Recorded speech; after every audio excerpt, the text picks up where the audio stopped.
Oke teman-teman, bisa on cam mungkin yang bisa on cam. Bismillah, kita mulai. Assalamualaikum warahmatullahi wabarakatuh. Waalaikumsalam warahmatullahi wabarakatuh. Alhamdulillah, alladzi 'allamal Qur'an, khalaqal insan, 'allamahul bayan, syamsu wal qamaru bi husban, amma ba'du. Yang sama-sama kita hormati Bapak Muhammad SPD MHum selaku dosen pengampu mata kuliah Data Raya pemrograman pada semester kali ini. Dan teman-teman dari kelompok 8 yang saya banggakan, ada Saudara Muhammad Irfan, ada Imam Postalani, ada Aflahul Anam El-Khatami, dan Fikron Yunus, serta saya nih, Muhammad Rija Baihaqi. Baik, kali ini kita akan membahas dan sekaligus mendiskusikan atau mempresentasikan hasil diskusi kita ya pada malam ini terkait apa yang sudah Bapak berikan di LMS dengan poin pertama, yaitu bagaimana implementasi dari perkembangan teknologi informasi dan komunikasi pada data raya. Oke, jadi sebelum kita membahas implementasi ya atau hubungan ya, bisa dibilang penerapan ya terhadap data raya, kita harus paham dulu nih data raya. Apa sih data raya? Nah, untuk memahami apa itu data raya, sekaligus kita bisa menemukan titik penerapan terkait perkembangan teknologi informasi dan komunikasi pada data raya, kita perlu melihat beberapa aspek terlebih dahulu. Yang pertama adalah pengumpulan data. Apa sih pengumpulan data itu, teman-teman? Pengumpulan data itu ya proses mengumpulkan atau menghimpun data-data gitu dari berbagai sumber gitu ya. Nanti kita bagi lagi tuh ada sumber primer, sekunder gitu kan. Nah, untuk kemudian dikumpulkan untuk apa? Untuk ditindaklanjuti ya. Kalau penelitian untuk dianalisis, untuk kemudian dijadikan sebagai hasil dari penelitian tersebut gitu ya. Itu kalau untuk penelitian. Cuman kalau untuk perkembangan teknologi, nanti ada banyak lagi gitu. Tujuannya bagaimana data-data ini setelah dikumpulkan akan ditindaklanjuti. Sumber data itu ada dari mana aja sih teman-teman? Yang pertama ada dari data primer. Nah, data primer itu apa? Data primer itu data yang dikumpulkan dari orang pertama. Simpelnya seperti itu. Langsung dari sumbernya. Nah, itulah yang disebut sebagai data primer. Kalau penelitian itu bisa dengan menggunakan metode wawancara, metode observasi gitu ya. Nah, lalu yang kedua ada data sekunder, data yang udah dikumpulkan oleh orang lain. Simpelnya kita mengambil data ini bukan dari orang pertama, bukan dari sumbernya, gitu kan. Seperti data statistik misalnya, atau data yang kita ambil dari laporan penelitian orang lain. Nah, itu data dari data-data sekunder gitu, teman-teman. Nah, penerapannya dalam perkembangan teknologi informasi dan komunikasi, dalam perkembangan teknologi saat ini tuh pengumpulan data sudah bisa gitu. Seperti sensor atau IoT gitu kan, Internet of Things gitu ya kalau bahasa kerennya. Dan berbagai aplikasi mobile yang memungkinkan kita untuk mengumpulkan data-data yang lebih cepat. Nah, ini karena era digitalisasi udah berkembang ya, jadi kita mengumpulkan data dengan ya fasilitas yang sudah teknologi perkembangan teknologi berikan kepada kita. Itu untuk poin pertama, teman-teman. Lalu selain itu dapat dilihat dari beberapa aspek lagi gitu yang akan dijelaskan oleh teman-teman saya. Silakan.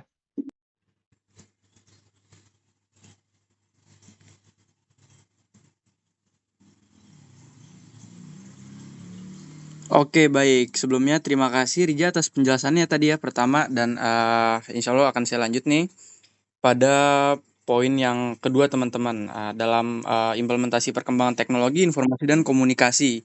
Dalam data raya ini tentunya kita juga harus mempelajari namanya penyimpanan data teman-teman, atau yang biasa kita kenal tuh dalam sebuah alat elektronik tuh storage gitu.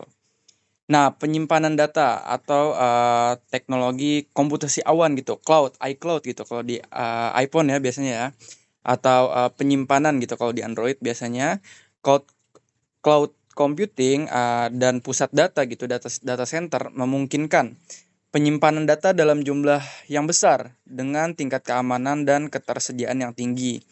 Komputasi awan memanfaatkan jaringan internet untuk menyediakan layanan penyimpanan data secara virtual, sehingga pengguna dapat mengakses data mereka kapan saja dan dari mana saja tanpa perlu memiliki perangkat keras khusus.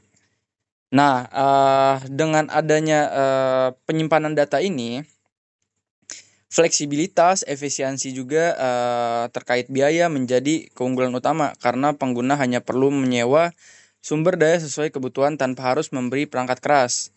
Fitur keamanan seperti enkripsi dan teknik pengirisan data juga memastikan perlindungan terhadap ancaman cyber, teman-teman, gitu.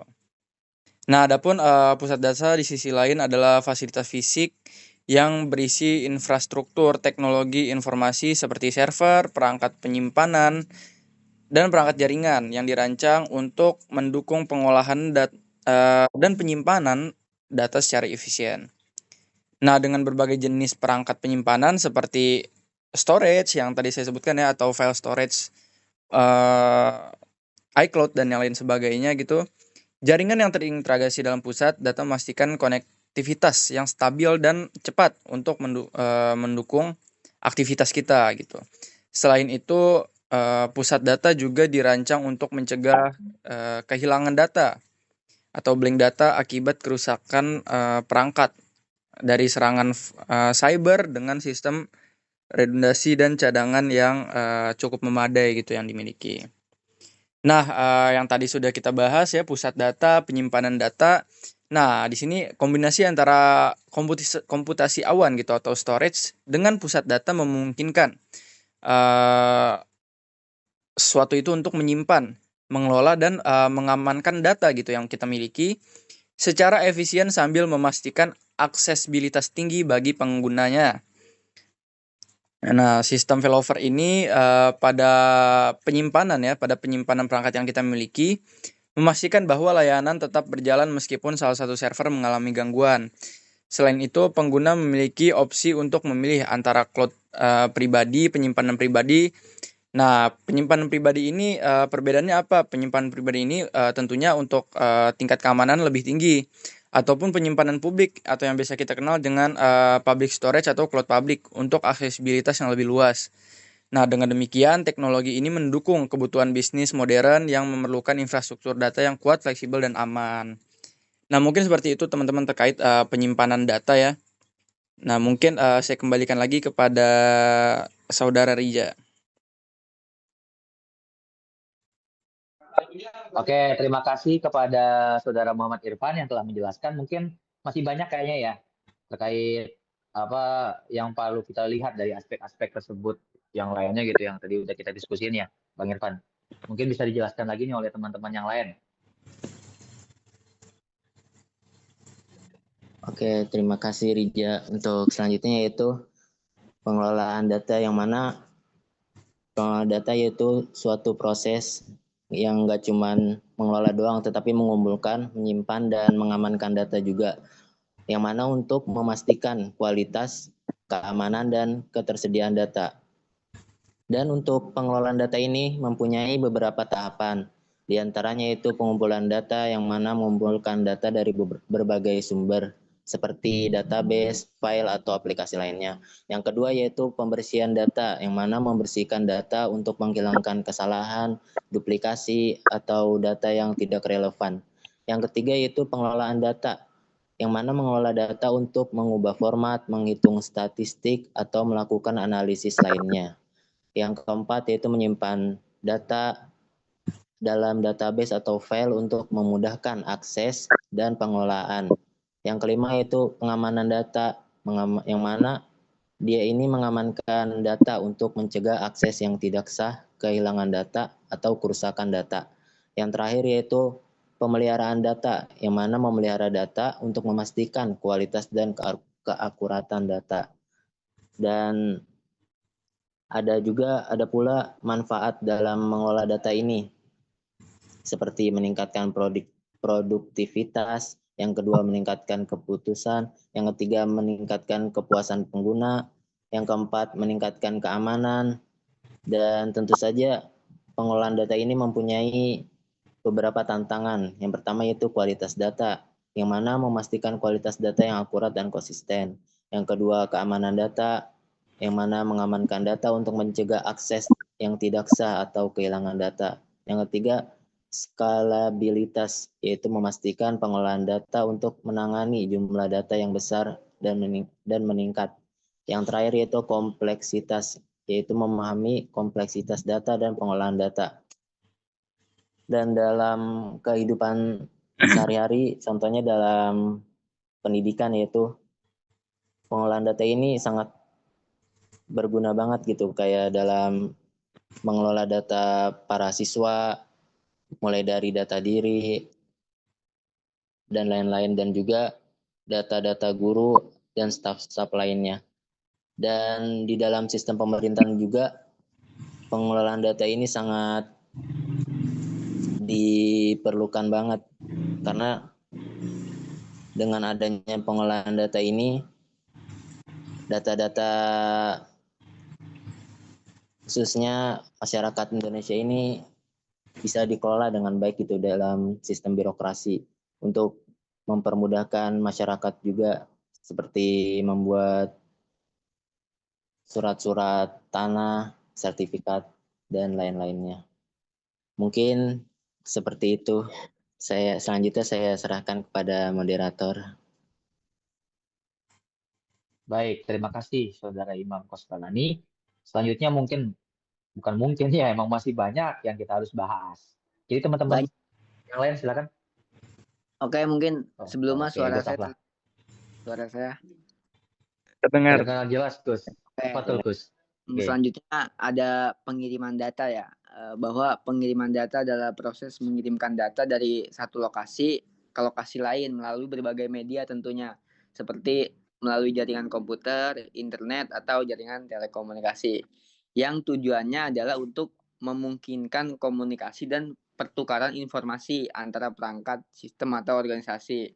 Dan metode pengiriman data juga ada macam-macamnya nih.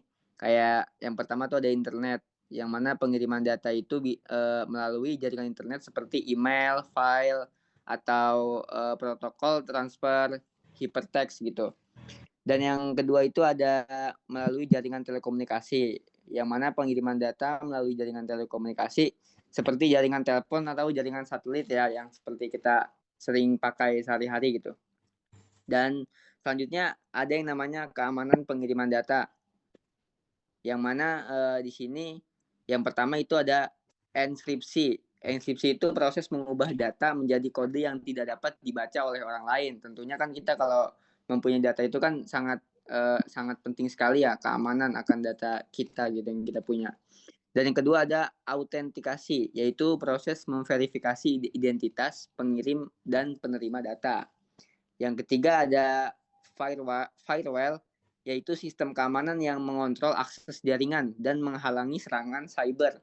Tentunya di era digitalisasi ini kan banyak yang menghack data-data pribadi kita ya, dan disitulah peranan cyber untuk menjaga keamanan data kita itu.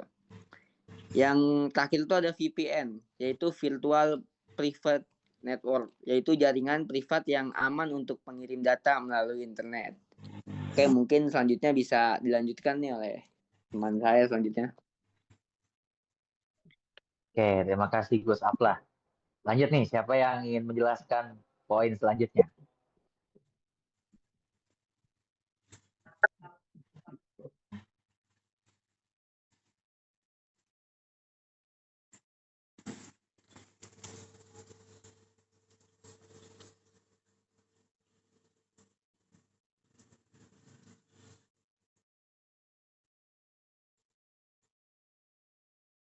Fikron mungkin yang poin 5.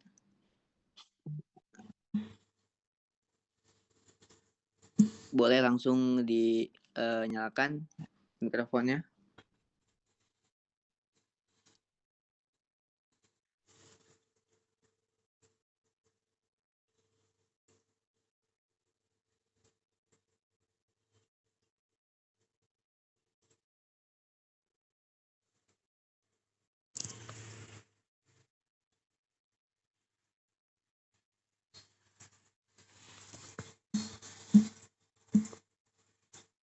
Boleh Saudara Fikron untuk efisiensi waktu.